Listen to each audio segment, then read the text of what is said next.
i težimo da vjerujemo u ono što im je sad na metu kao cilj, a to je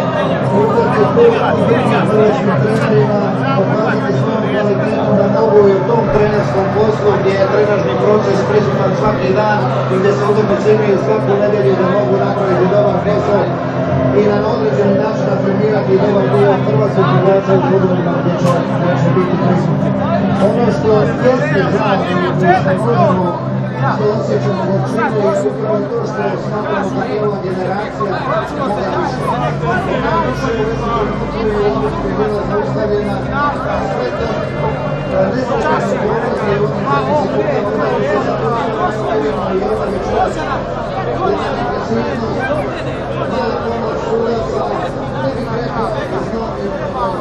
iz razloga što nisu vidjeli nešto bilo i nažalost